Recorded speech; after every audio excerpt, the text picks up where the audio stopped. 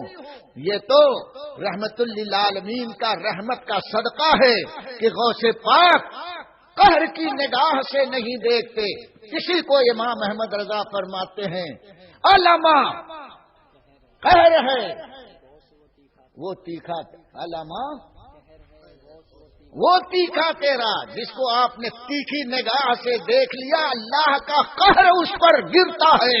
اور ہم حضرت غوث پاک کی تیکھی نظر سے خدا کی امان مانگتے ہیں. یہ ان بطش ربک لشدید. جب عالم جبروت کی سیر کرتا ہے تو خدائی صفت کے جلوے اس کے ہاتھ پاؤں نگاہ زبان میں کام کرنے لگتے ہیں. اللہ تعالیٰ اس مقام کو فرماتا ہے کنت سمع الذی یبصر بھی، میں اس کی آنکھ بن جاتا ہوں جس سے وہ دیکھتا ہے، میں اس کا کان بن جاتا ہوں جس سے وہ سنتا ہے، میں اس کا پاؤں بن جاتا ہوں جس سے وہ چلتا ہے. یعنی اللہ کی صفتوں کا جلوہ اس کے پورے وجود میں نظر آتا ہے. یہ عالم جبروت کی سیر ہے. اور جب عالم جبروت کی سیر کرتا ہے خدا کے صفات کے جلووں کا مظہر بن جاتا ہے. اعلی حضرت فرماتے ہیں محمد مظہر کامل ہے، محمد مظہر کامل ہے. حق کی ذات عزت کا نظر آتا ہے اس کثرت میں کچھ انداز وحدت کا. ابھی اس کا مطلب نہیں بیان کرتا، بہت دیر لگ جائے گی. امام احمد رضا نے ان تمام مقامات کا جگہ جگہ ذکر فرمایا ہے. اعلی حضرت نے مقام ناسوت اور ملکوت اور جبروت کی خود سیر فرمائی ہے. جب عالم جبروت میں وہ مکمل ہو جاتا ہے پھر اللہ تعالیٰ اس کو اور چانس دیتا ہے. بندے اور چل، تیرا مقام یہ نہیں ہے. پھر وہ عالم لاہوت میں چلتا ہے. لاہوت کہ اللہ کے سوا وہاں کچھ نظر نہیں آتا. صفات کے جلوے اب وہاں نظر نہیں آئیں گے، ذات کے جلوے نظر آئیں گے. اور ذات الہی کا جلوہ وہ اپنی آنکھوں سے دیکھتا ہے. اور جب ذات الہی کا جلوہ دیکھ لیتا ہے تو پھر اسے کچھ یاد نہیں رہتا. وہ ایسے مقام پر پہنچتا ہے کہ عقل، ہوش، علم سب کچھ بھول دیتا ہے. اس مقام پر پہنچ کر ساری کائنات سے وہ الگ تھلگ ہو جاتا ہے. جہاں دیکھتا ہے اللہ اللہ نظر آتا ہے، جو آواز سنتا ہے اس میں بھی اللہ اللہ کی بات نظر آتی ہے. چاند کو دیکھتا ہے اللہ اللہ